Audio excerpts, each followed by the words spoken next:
Ya, laptop ya.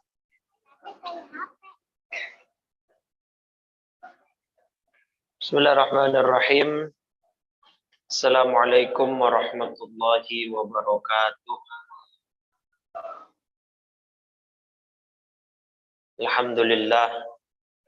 Alhamdulillahi rabbil alamin. Wal aqibatu lil muttaqin wala udwana illa 'alal zalimin. Assalatu wassalamu ala asyrafil anbiya wa khatamil mursalin. Tehnya tersedia aja juga. Ya. Sayyidina wa nabiyyina wa maulana Muhammadin wa ala alihi wa sahbihi haqqa qadrihi wa miqdarihi al-'azim. Subhanaka la ilma lana illa ma 'allamtana innaka antal alimul hakim. Rabbi shrah li sadri wa yassir li amri wahlul 'uqdatam min lisani yafqahu qawli. Saddid lisani wahdi qalbi bihaqqi sayyidina Muhammadin sallallahu alaihi wa alihi wa sahbihi wa sallam, amma ba'd. Fa ya ayyuhal hadirun wal hadirat, segenap pengurus DKM Masjid Jami'al Iman Cipinang Elok, Bapak Ibu, saudara-saudari jamaah salat maghrib, yang mudah-mudahan sholat kita dan ibadah kita lainnya senantiasa diterima oleh Allah Subhanahu wa Ta'ala. Alhamdulillah, malam ini kita kembali akan melanjutkan kajian rutin kita di hari Jumat, malam Sabtu, pekan kedua dan keempat, dalam keadaan panjang umur, sehat walafiat. Mudah-mudahan Allah senantiasa pelihara keimanan kita, kesehatan kita dalam ketakwaan kepadanya, dan kita semua pada akhirnya akan wafat dalam husnul khatimah. Salawat teriring salam tak lupa senantiasa kita curah limpahkan kepada junjungan kita baginda Nabi besar Muhammad sallallahu alaihi wasallam beserta seluruh keluarga, para sahabat dan pengikutnya hingga yaumil qiyamah.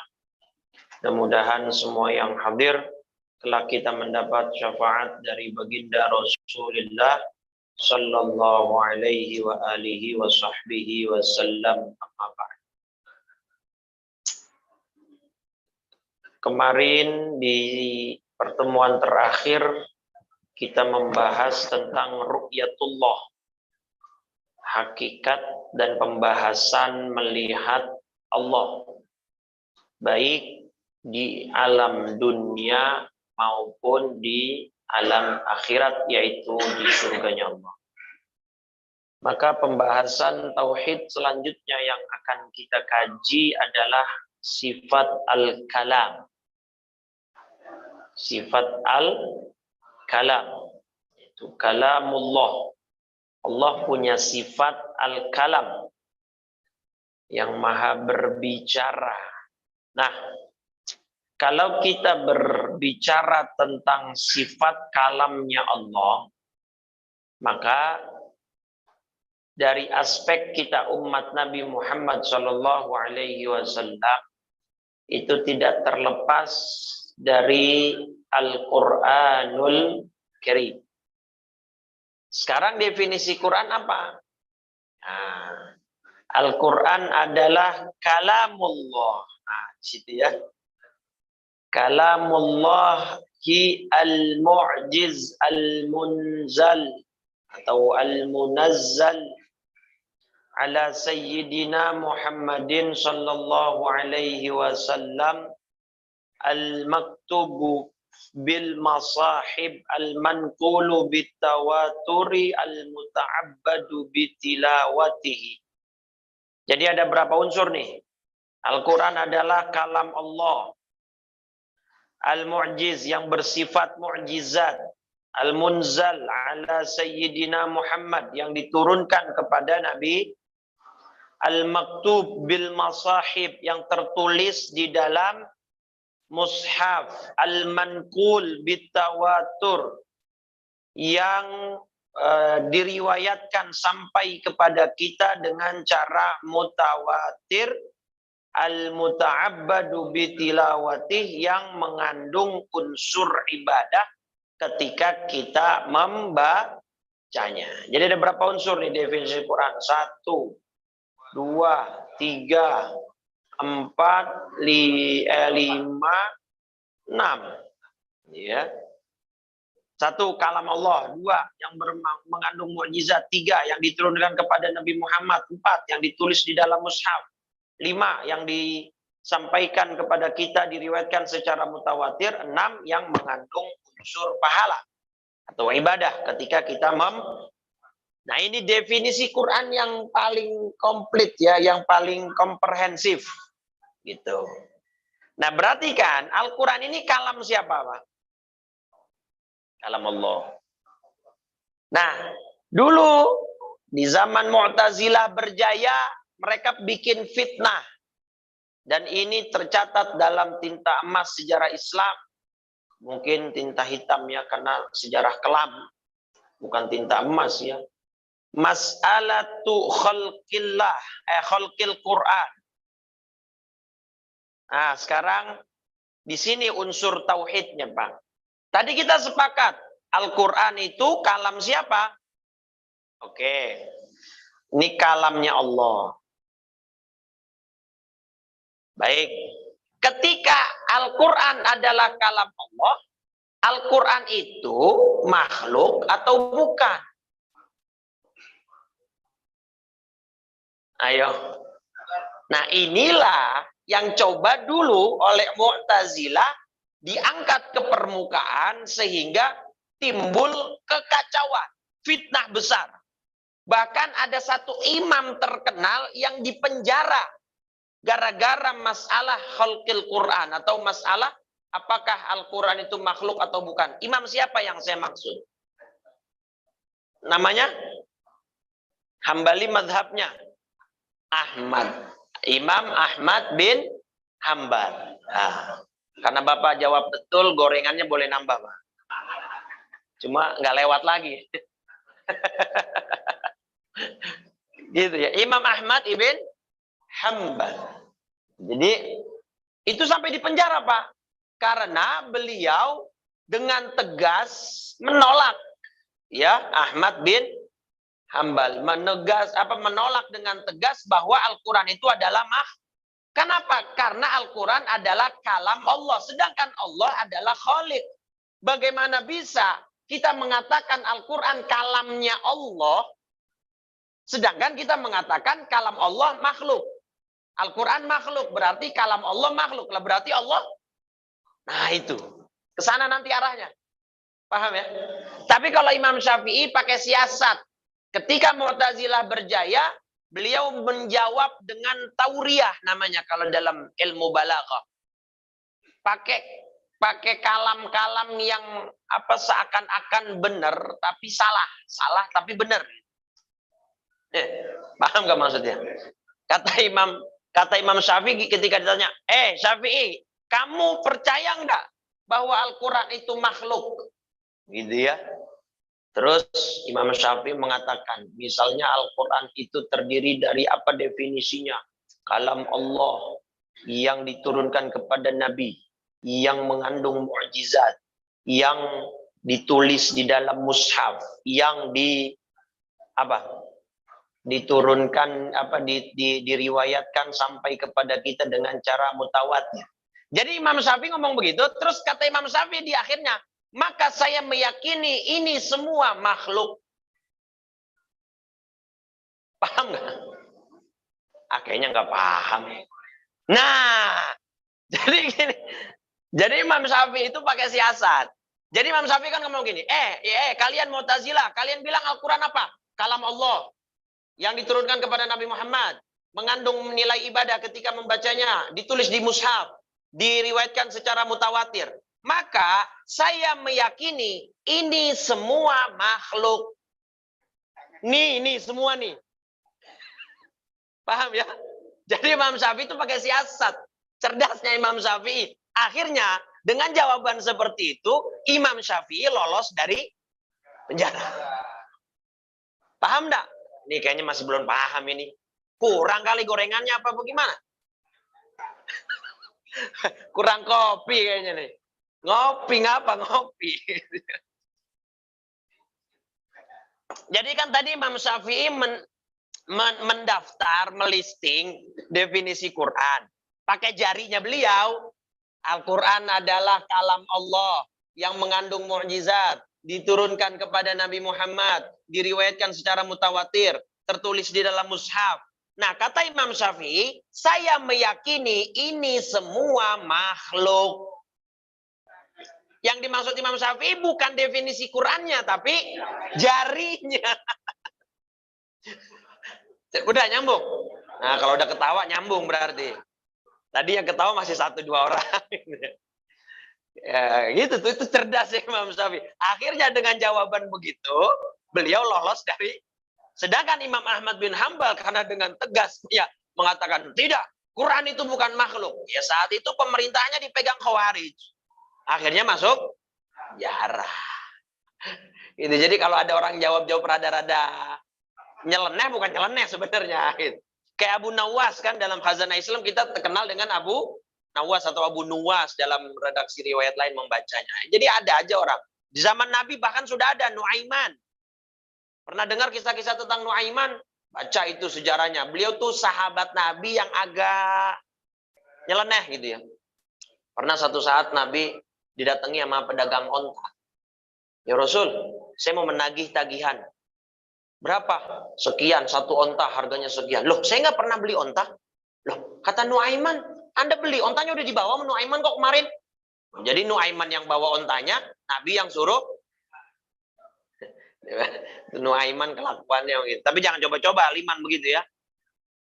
Ntar ada yang, Pak, Aliman ditagih sekian, yang minta jamaahnya. Wah, bubar gitu ya. Oke, nah berarti Pak, sekarang Quran itu makhluk bukan. Nah, maka kita perlu merinci, Pak. Karena akidahnya apa namanya? Ininya nanti kaitannya dengan tauhid. Perhatikan, kalam Allah itu ada yang lafzi, ada yang nafsi.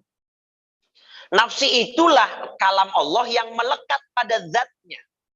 Dan itu bukan makhluk karena melekat pada zatnya Allah. Sedangkan Allah saja predikatnya sebagai Khalik. Paham sampai sini? Nah, jadi kita turunkan kalau kalam Allah yang bersifat nafsi itu maka bersifat qadim tanpa permulaan, maka bukan karena melekat pada zatnya Allah. Sedangkan Allah juga zatnya qadim, tidak memiliki permulaan. Dan juga kalam Allah berarti kalau qadim begitu tidak berupa suara, bukan tersusun dari beberapa huruf. Nah, kalau kalam Allah yang dimaksud dengan kalam nafsi berarti ini Al-Quran bukan makhluk. Sampai sini clear? Jadi yang kita baca Quran, Al-Fatihah, Bismillahirrahmanirrahim, Alhamdulillahirabbil alamin. Kalau kita mendefinisikan secara hakikat, itu adalah kalam Allah, maka berarti bukan. Nah, tapi kan gini Pak. Wahyu itu kan diturunkan kepada Nabi Muhammad SAW melalui perantara malaikat Jibril. Di dunia, manusia itu saling memahami dengan media bahasa. Betul? Manusia bisa saling memahami komunikasi dengan pihak lain itu dengan media.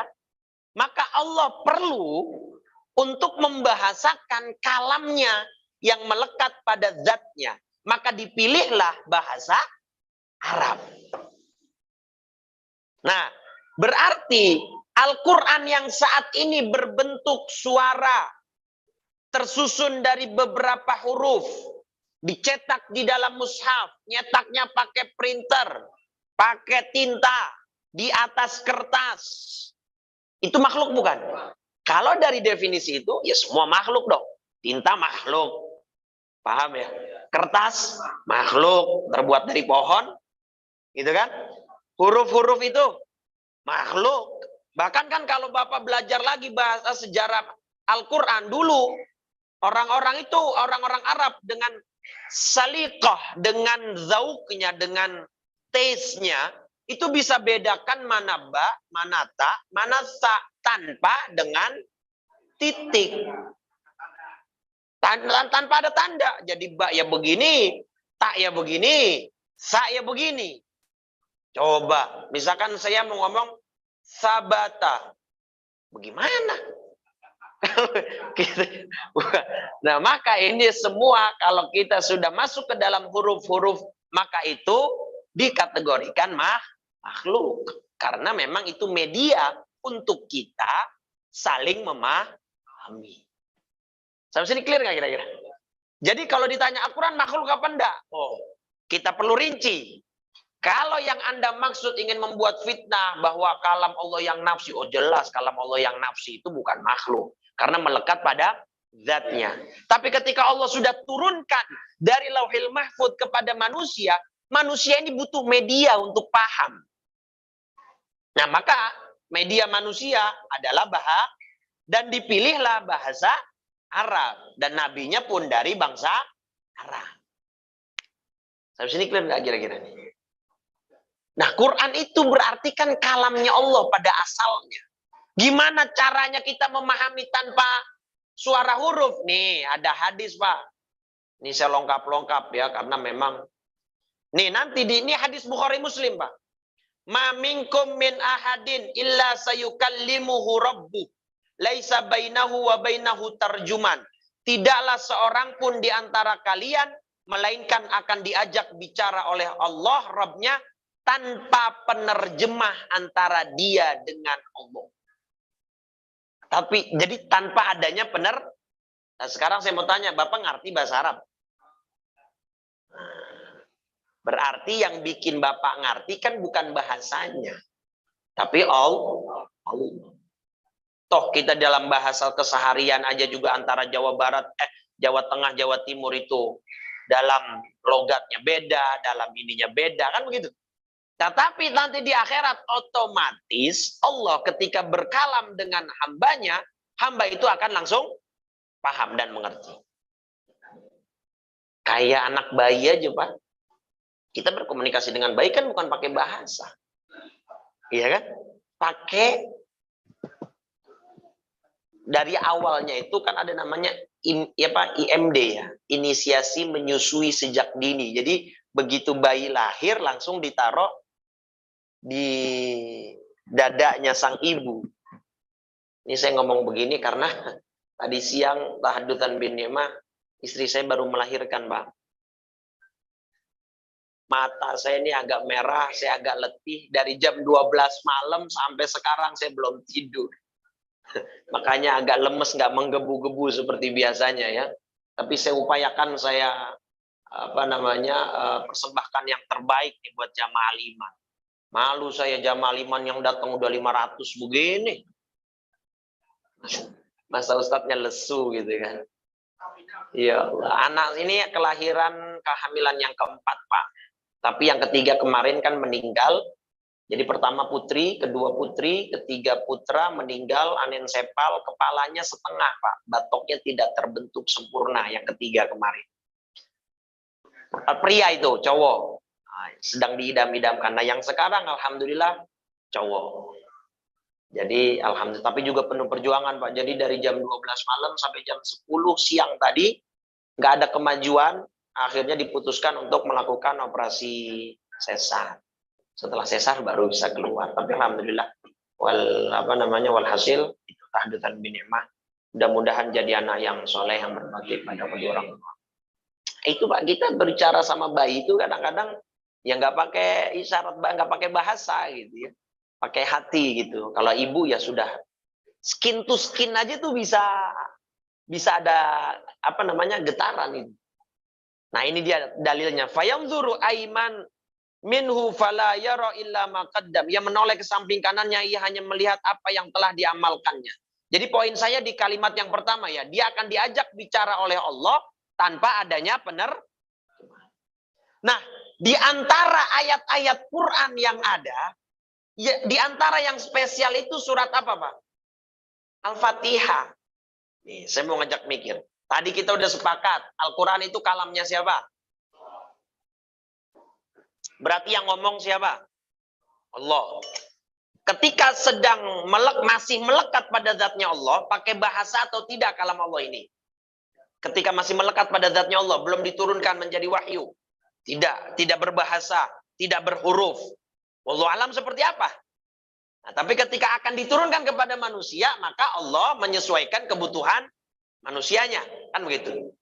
Tapi dahsyatnya dan spesialnya Fatihah, ini kan kalam Allah, Pak.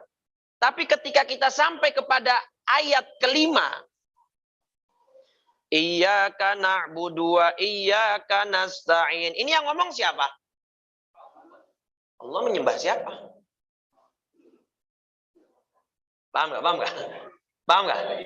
Al-Quran ini kalamnya siapa? Berarti Al-Fatihah termasuk enggak kalamnya Allah? Berarti siapa yang mutakallim? Si pembicaranya siapa?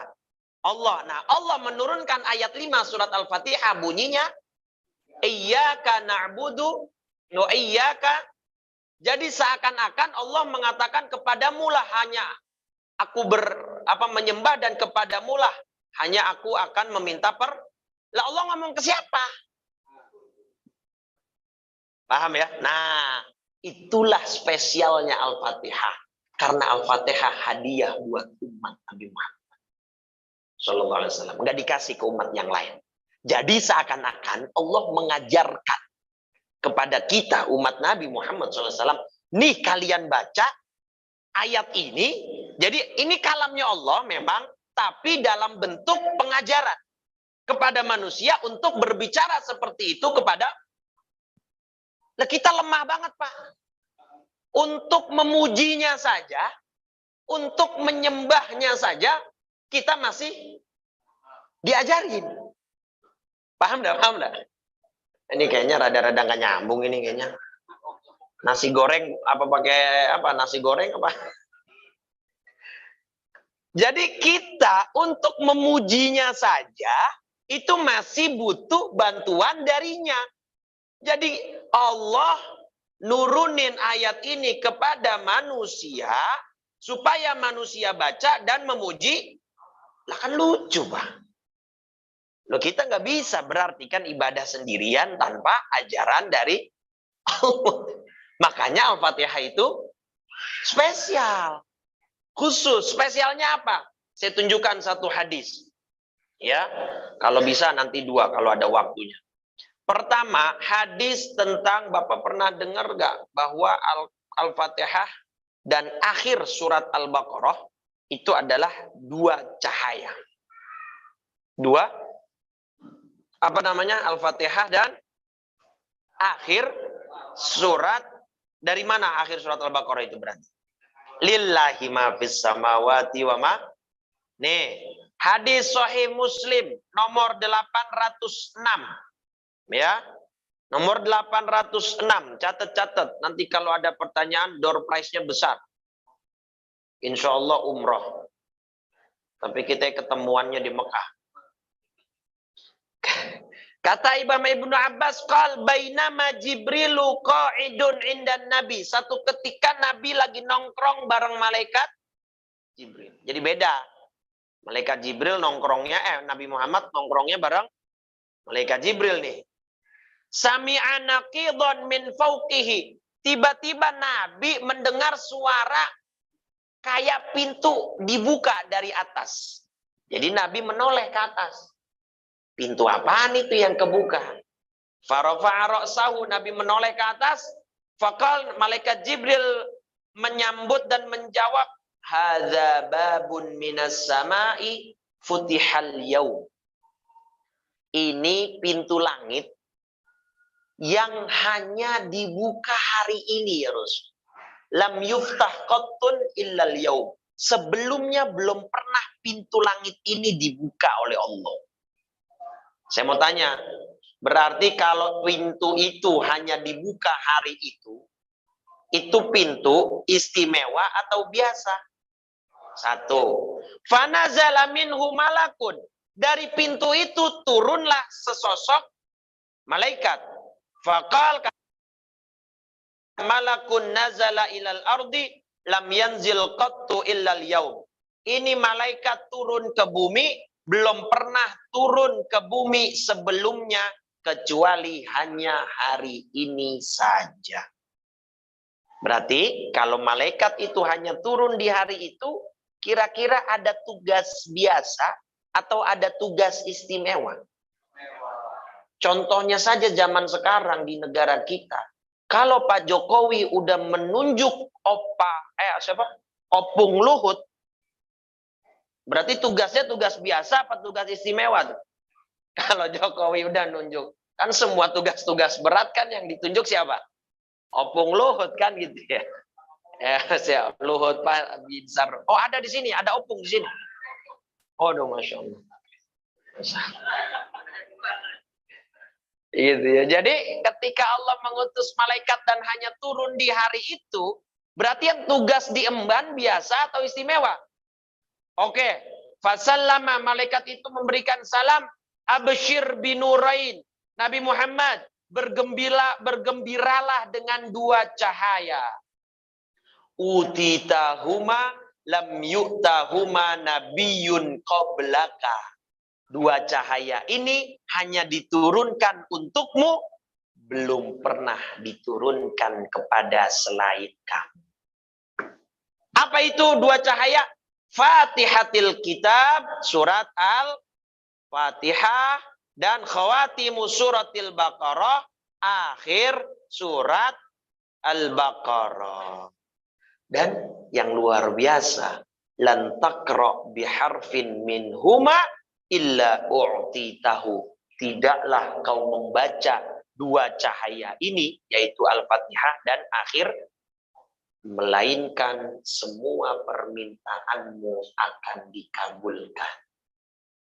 Ini hadits Muslim, Pak. Makanya kan ada tuh sahabat ketika lagi jalan ke sebuah, ini hadis Bukhari juga nih, cuman panjang hadisnya, saya ceritain singkatnya aja. Sekelompok sahabat lagi melakukan perjalanan ke satu kampung. Tiba-tiba bekal mereka habis. Fastadhafuhum, mereka minta dijamu oleh orang kampung setempat. Tapi orang kampung setempat tidak mau. Kalau cuman gratisan begitu, kata mereka, gini deh, lurah kami, kepala desa kami sedang sakit. Kalau di antara kalian ada yang bisa menyembuhkan, maka kalian akan kami berikan makanan, akan kami jamu. Tiba-tiba ada satu orang sahabat angkat tangan. Sahabat yang lain noleh sambil nyenggol-nyenggol. Bang, lu bisa main ngangkat tangan aja. Deh, bismillah aja daripada kita nggak dapat makan. Padahal nggak bisa itu sahabat. Artinya belum punya experience, belum punya knowledge tentang pengobatan. Begitu masuk ke dalam tempat itu, lurah lagi sakit, jogrok begitu Pak, dia mungkin kalau bahasa kita stroke kali ya. Ini sahabat cuman baca Fatihah satu kali. Tiba-tiba itu sahabat bangun, si lurah itu bangun seakan-akan gak pernah sakit sebelumnya. Nanya ke Nabi, terus Nabi bilang, min aina ta'rif annaha ruqyah. Kamu tahu dari mana Fatihah bisa nyembuhin orang? Kata sahabat yang tadi baca, nyoba-nyoba aja ya Rasul. Lah nyoba-nyoba aja manjur. Sahabat tuh, apalagi serius. Lah kita udah sampai bebusa mulut.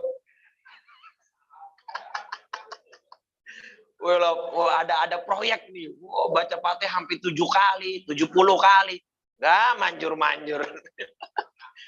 Kata Nabi apa? Qad asabtum, kalian sudah benar. Artinya memang Fatihah bisa dibuat untuk apapun sebenarnya. Maka dalilnya ini, tidaklah kamu membaca Fatihah dan akhir surat Al-Baqarah, melainkan semua permintaan akan dikabulkan. Jadi jangan habis dengar hadis ini pada pengen belaga jadi dukun ya. Wah, saya bisa saat pakai Fatihah doang, Mas, saya bisa hafal. Yang ada orang bukannya sembuh malah tambah sakit. Ya Allah. Tuh Fatihah, Pak. Keutamaannya Fatihah. Jadi kita balik lagi tadi. Jadi kan iyyaka na'budu wa iyyaka nasta'in itu adalah kalam Allah, tapi seakan-akan sudah menjadi kalam kita. Karena kita yang ngomong. Iyyaka na'budu, ya Allah, hanya kepadamu lah kami menyembah. Wa iyyaka nasta'in, dan hanya kepadamu lah kami. Lah padahal ini kalamnya siapa? Tapi seakan-akan sudah menjadi, itulah spesialnya surat Al-Fatihah. Nyambung sampai sini? Paham ya? Maka jangan ngeremehin surat Al-Fatihah. Ya. Seumur-umur baru paham ini. Masya Allah, itulah berkahnya ngaji. Makanya Jumat malam nih pengajian zamannya tambah banyak ini. Kemarin awal-awal ngaji paling cuma 10-15 orang ya. Ini udah 150 ini. Dengan yang makhluk tak kasat matanya, maksud Bapak kan nggak ngelihat. Dah, oke, clear ya. Tuh, surat Al-Fatihah. Maka kita akan besok bertemu dengan Allah dan Nah, ini dia nih. Gimana dalil bahwa kalam Allah itu kok yang nafsi tadi tidak tersusun dari huruf? Emang bisa sebuah kalam, sebuah kalimat tapi tidak punya suara dan huruf? Ya kalau bagi logika kita nggak bisa, Pak. Karena manusia itu kan hanya akan mengerti apa yang dia input ke dalam panca inderanya. Paham sampai sini? Manusia itu hanya akan bisa membayangkan, menangkap apa yang ditangkap oleh panca. Ada yang udah pernah ngelihat jin belum? Udah pernah? Serius ini? Ada yang pernah ngelihat jin? Kalau yang sudah pernah ngelihat bener, nggak usah pakai ngayal-ngayal. Sayyidina Umar udah pernah ngelihat jin belum? Bukan yang ngelihat lagi Sayyidina Umar mah. Lah jin kabur. Ini Sayyidina Umar lewat jalan sini nih, misalnya nih. Setan lewat dari depan jin, lah muter balik Pak jin, Pak. Saking hebatnya, bahkan inna syaitan la yafruq min dhilli Umar. Bukan Sayyidina Umarnya, bayangannya. Bayangannya udah kelihatan nih sama setan sama jin nih. Ini bayangannya gede banget ini. Pasti Sayyidina Umar nih. Pergi takut, Pak. Panik. Nah, kalau orang yang sudah pernah ngelihat jin, perlu nggak kita deskripsikan ulang bagaimana itu bentuk jin? Perlu nggak? Yang orang sudah pernah melihat jin, ada experience tentang jin, perlu nggak kita deskripsikan ulang bagaimana sosok jin? Ke orang itu, perlu nggak? Lah nggak perlu. Karena dia sudah tahu dan sudah lihat. Maka kita perlu mendeskripsikan sesuatu ke orang yang belum tahu. Nyambung nggak saya ini? Ini saya ngomong begini-begini bercanda, tapi ini ilmu tinggi nih Pak. Makanya kalau perut kosong susah dia nangkepnya kan. Ya Allah, gitu ya. Jadi nggak mungkin kita bisa menafsirkan gimana kalam Allah tanpa suara, karena kita belum pernah nangkep. Ada bahasa tapi tidak tersusun dari huruf, dari suara. Bisa sih pakai bahasa isyarat teman-teman. Apa itu kalau di acara berita kan sekarang sudah ada peraturan lagi ya harus menyertakan bahasa. Tapi kan juga ditangkap oleh panca indera. Apa yang menangkap? Mata. Iya toh? Mata yang menangkap. Ada Ustaz, satu bahasa yang dimengerti oleh seluruh dunia. Tanpa suara. Apa? Senyum. Menangis. Artinya menangis itu berarti bahasa yang melambangkan kesedihan. Senyum berarti bahasa yang melambangkan. Tapi tetap kita mengetahui dan mengcapture itu dengan pandangan kita. Bener enggak? Oh ada Ustaz, nggak pakai mata, hanya pakai penciuman. Apa? Ada kadang-kadang orang nggak ngaku, tapi pas kita endus, pakai indera juga ujung-ujungnya. Indera penciuman. Jadi kita tidak bisa mendeskripsikan yang berkaitan tentang zat Allah karena memang kita tidak punya inputnya. Paham ya? Nah, dalilnya Pak, nih, ini jarang-jarang ada nih Pak nih. Surat Al-An'am, surat 6 ayat 62. Ini mahallus syahidnya atau tempat di mana ayat ini menjadi dalil bahwa Allah itu kalimatnya tersusun, tidak tersusun dari huruf di sini Pak. Kita baca ayatnya. Tsumma ruddu ilallahi maulahumul haq. Ala lahul hukmu wa huwa asra'ul hasidin. Hamba-hamba Allah itu nanti kan dikembalikan kepada siapa? Penguasa mereka sebenarnya. Pada hari itu segala hukum akan ditegakkan. Dialah pembuat perhitungan yang paling asra'ul hasidin. Bapak bisa bayangin nggak? Kalau persidangan akhirat besok itu lamanya kayak persidangan di dunia. Yang satu orang aja nggak selesai-selesai. Padahal buktinya jelas, videonya ada, saksinya lengkap, tapi belum divonis. Karena bapaknya misalnya petinggi dalam sebuah instansi. Saya ngomongin siapa sih ini? Ya pokoknya contoh lah, itu mah contoh gitu ya. Padahal cuman mengadili satu orang. Maka dengan kalimat Allah lah yang membuat perhitungan paling cepat. Nah, di sini Pak poinnya. Kalau kalam Allah itu berupa kalimat yang tersusun dari huruf dan ada suara dan masuk dalam gelombang tertentu, maka proses hisab di akhirat akan memakan waktu yang sangat, dan itu bertentangan dengan ayat ini bahwa Allah mendeskripsikan dirinya bahwa zat Allah membuat perhitungan paling. Besok 2024 ada namanya quick. Ya toh, nggak perlu membuka semua kotak suara, itu quick account. Jadi untuk mencari suara atau mencari sampling dengan mendekati data yang sebenarnya. Nah, bisa bayangkan manusia yang dari awal Nabi Adam sampai manusia terakhir kira-kira berapa sih sensusnya?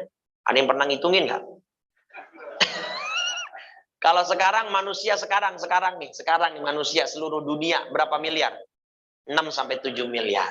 Gitu kan. Ini sekarang zaman sekarang. Kalau dari zaman Nabi Adam mungkin nggak puluhan miliar? Atau ratusan miliar mungkin nggak? Bayangin kalau puluhan atau ratusan miliar ditanyain atu-atu. Loh kapan selesainya? Nah, maka tadi balik lagi ke hadis tadi nih, bahwa kita akan berbicara kepada Allah tanpa penerjemah. Kalau pakai penerjemah repot. Ya kan akan ada waktu yang terbuang sia-sia. Oke, sampai sini paham? Sebagai penutup, Nabi Musa adalah orang yang bisa berdialog secara langsung dengan kallamallahu Musa taklima, dan Allah telah benar-benar berbicara kepada Nabi Musa secara langsung. Nabi Musa ini Masya Allah ya, memang punya punya kelebihan yang luar biasa. Di antara kelebihannya malaikat Israel pernah digampar Pak.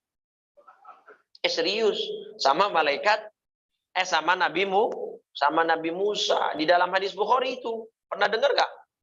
Kan Nabi Musa kan yang paling mencolok kekuatan apanya? Tangannya. Karena beliau pernah apa? Nah, dalam surat apa itu? Al-Qasas kalau nggak salah ya, surat 28 ayat 15 kalau nggak salah. Fawakazahu Musa faqadha alai. Nggak sengaja pengen misah, kena tonjok malah orangnya. Jadi David sama dulu petinju legend siapa? Mike Tyson sama Holyfield nggak ada apa-apanya. Sekali digampar sama Nabi Musa udah gitu Pak. Nah, Nabi Musa didatengin malaikat Israel, Pak. Malaikat yang semua orang takut. Sama malaikat Israel mau apa lo? Mau nyabut nyawa gua. Summa sokkahu. Sama Nabi Musa diapain? Digampar, Pak, sampai fafaqa ainahu. Matanya itu sampai keluar begitu tuh. Ya keluar lah ya. Keluar gitu. Sampai akhirnya Nabi Musa balik ke Allah, ya Rabb arsaltani ila abdin la yuridul maut. Ya Allah, kau mengutus aku ke hamba yang nggak mau mati nih. Bagaimana urusannya, malah saya yang digampar ini. Bayangin, malaikat Israel digituin Pak. Sama Nabi Musa dalam hadis Bukhari itu. Akhirnya sama Allah, matanya dibenerin dulu sama Allah. Itu ada itu ininya, redaksinya. Dari tadi saya nyari ininya nggak nemu nih. Itu redaksi Allah membetulkan matanya Nabi Musa. Itu lucu juga, Pak. Sorry, malaikat Israel. Aduh nih. Karena belum istirahat ini, Pak. Jadi malaikat Israel sampai matanya kemudian diperbaiki oleh Allah. Nah, terus tahu nggak diapain akhirnya itu Nabi Musa? Dikasih waktu extend, Pak. Dikasih umur tambahan. Serius, nih dia nih. Kata Allah, sekarang ente pergi ke malaikat Nabi Musa, kemudian suruh Nabi Musa megang tangannya ke matni saurin, ala matni saurin. Saur itu kalau nggak sapi, banteng atau kebo, sejenisnya lah. Ya, lembu. Tuh, di sini nih kalimatnya, faradallahu alaihi ainahu. Sama Allah matanya malaikat Israel dibetulin dulu. Ya, terus kemudian fakullahu, bilang ke Nabi Musa, suruh taruh tangannya di badan lembu, terus nanti setiap kulit, bukan kulit, bulu itu lembu yang tercover oleh tangannya Nabi Musa, setiap satu bulu saya tambah 1 tahun. Itu enaknya Nabi, Pak, bisa nambah umur begitu. Kalau tangannya kita kecil, tangannya Nabi Musa, kira-kira ada berapa bulu yang tercover oleh pegangan tangannya Nabi Musa?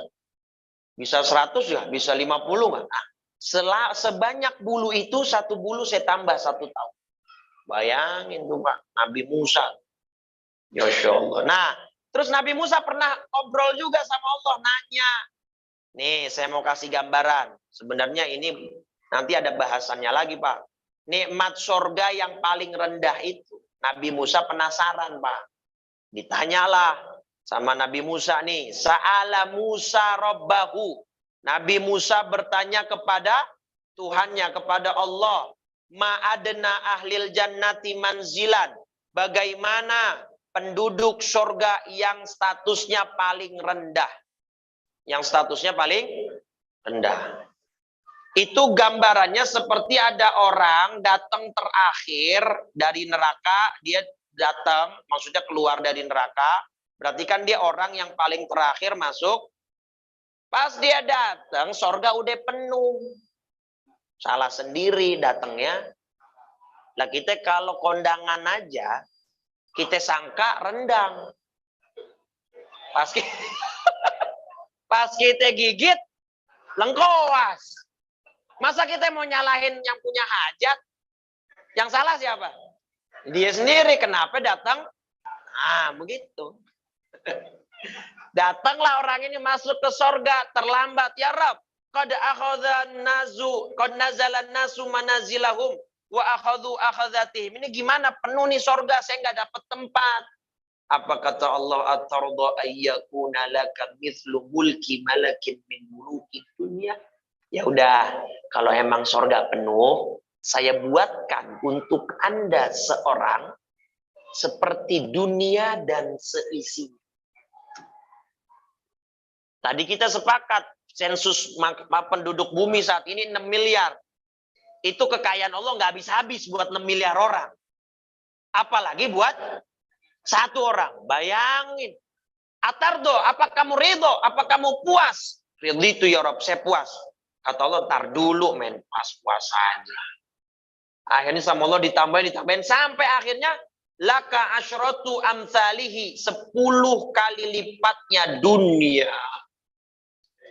Iya, seisinya. Bahkan kan nanti kan di surga itu, Pak, bapak-bapak dapat bidadari, 1 orang itu 7.000 bidadari, Pak.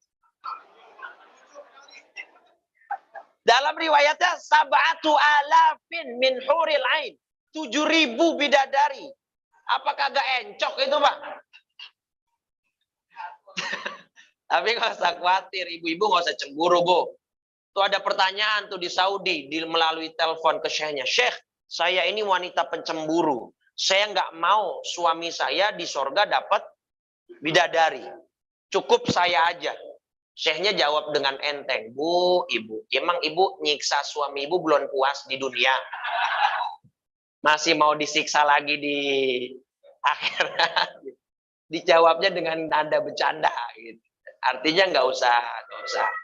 Jadi Pak, Bu, kesimpulannya Nabi Musa geleng-geleng ketika nanya langsung. Nah, kali poin kita di Nabi Musa bisa berdialog langsung dengan Allah. Jadi penghuni surga paling rendah itu satu orang dapat kenikmatan 10 kali lipat dunia dan seisi.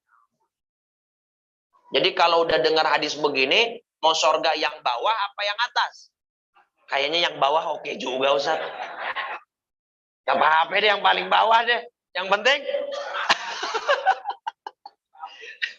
Tapi ntar pas sampai surga, ya, kalau ada temen gitu, Dok, perasaan dulu pas di Al-Iman bareng ngajinya, kok dia di atas, aneh di bawah? Perasaan dia ngajinya makan mulu. Jangan salah, justru yang makan, perutnya kenyang, ilmunya masuk. Apalagi di amal. Nah, artinya bukan iri, Pak. Tapi lebih kepada dia menyesal kenapa dulu tidak bisa memaksimalkan. Sehingga kenapa surganya di bawah dari teman-temannya yang begitu. Tapi nggak ada iri. Di surga udah nggak ada iri dengki. Nggak ada.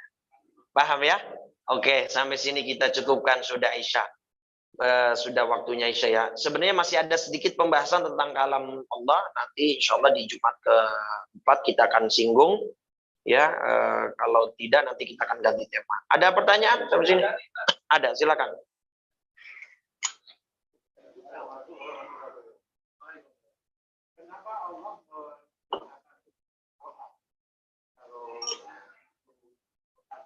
Tujuh qiraat ya. Gini Pak, di dalam hadisnya harus bedakan dulu. Di dalam hadis itu sab'atu ahrufin. Sab'atu ahruf. Beda dengan 7 qiraat. Kenapa ada angka sama di sini? Ini hanya kebetulan. Jadi yang menciptakan bukan Allah. Ini di apa? Salah satu bentuk rahmatnya Nabi kepada umatnya. Jadi perintahnya dari Allah ke malaikat Jibril, sebenarnya Nabi cuman disuruh baca Quran dengan satu model bacaan. Terus kata Nabi dalam hadis Bukhari ini, ya Rabb, ini umatku akan kerepotan, akan keberatan. Karena setiap kabilah, setiap keluarga bangsa Arab punya dialek yang beda-beda. Kalau saya hanya menyampaikan satu pakem saja, maka dialek-dialek yang sulit mengikuti pakem ini akan ada potensi mereka nggak mau belajar Al-Quran. Jadi yang meminta justru dari pihak Nabi Muhammad. Jadi Nabi Muhammad minta kepada malaikat Jibril sampaikan kepada Allah, saya minta tambah lagi, saya minta tambah lagi, saya minta sampai akhirnya Allah berikan izin sampai 7 ahruf. Ahruf ini artinya 7 model bacaan Al-Quran. Contoh, walam yakullahu, ada yang baca kufuwan, ada yang baca kufwan, ada yang baca kuf'an. Semuanya sama. Jadi kalau Bapak ntar di belakang imam yang baca imamnya, misalnya Bapak ngelancong ke luar negeri, misalnya ke Aljazair, ke Maroko, yang daerah-daerah Afrika sana kebanyakan memang qiraatnya beda dengan qiraat kita. Pas ketika baca Al-Ikhlas, walam yakullahu kuf'an ahad, dalam hati, wah imamnya bego. Padahal yang bego siapa? Begitu ya, itu qiraat yang dibenarkan. Jadi saya perlu meluruskan, yang minta yang menurunkan bukan Allah, yang mematenkan bukan Allah, tapi ini bentuk rahmat dari Nabi untuk kabilah-kabilah Arab saat itu. Kalau Al-Qur'an bacanya hanya dipatenkan dengan satu dialek, ya, maka akan potensi kabilah-kabilah yang lain tidak mau untuk belajar Al-Qur'an. Ya, karena repot, berat lidahnya. Ada lagi dalam Al-Quran, pernah lihat kalimat bastoh. Ada sod, tapi di atasnya ada sin. Itu secara bahasa, Pak, itu yang benar basato. basato. Tapi orang Arab, sin ke to ini kan, jadi nanti ada orang yang baca sinnya, karena di sininya akhirnya to, jadi ke bawah sinnya seakan-akan kayak sod, basoto. Gitu. Bingung ya? Ini karena ilmu tersendiri, Pak. Namanya ilmu qiraah. Ntar kapan-kapan kita singgung deh ya. Kita singgung secara detail, secara lengkap. Insya Allah yang penting Bapak punya gambaran umum. Salah satu bentuk rahmatnya Nabi Muhammad adalah dengan menurunkan Al-Quran, dengan meminta kepada Allah supaya Al-Quran diturunkan dengan banyak model bacaan yang pada akhirnya ditetapkan oleh Allah cuma sampai 7 model bacaan. Nah, 7 qiraat itu mengikuti 7 model ini. Kenapa kok 7 sama-sama 7? Ini beda. Ini 7 ini maksudnya imam, orang ulamanya. Yang mengikuti ke sini, nanti juga di sini ada 2 muridnya. Panjang lagi kalau dijabarkan. Walhasil, bacaan Quran saja itu berbeda-beda. Apalagi untuk pendapat-pendapat dalam masalah fikih misalnya. Maka kita tidak bisa mengklaim bahwa pendapat kita lah yang paling benar.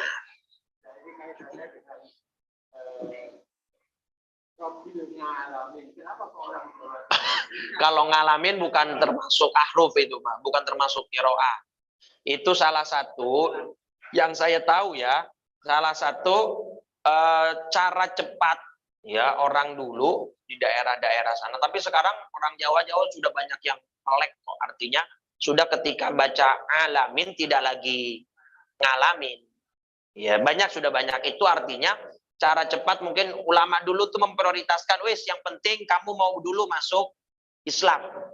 Karena kalau repot nih kalau mereka baca wis ngalamin. Kesuwen le kulhuwai le. Gitu ya. Artinya itu mungkin saya melihatnya lebih kepada fenomena meringankan umat saat itu yang lebih memprioritaskan yang penting mereka masuk Islam dulu, tauhid dulu. Nah, tapi kalau sekarang, wah, tidak bisa. Sekarang tidak ada alasan. Insya Allah, ketika sudah dibentuk dari kecil, insya Allah sudah banyak yang bisa. Dan kan bahkan imam-imam qiraat itu salah satu Indonesia, itu sanadnya dari Baharwani Kudus. Kudus sana itu Kudus.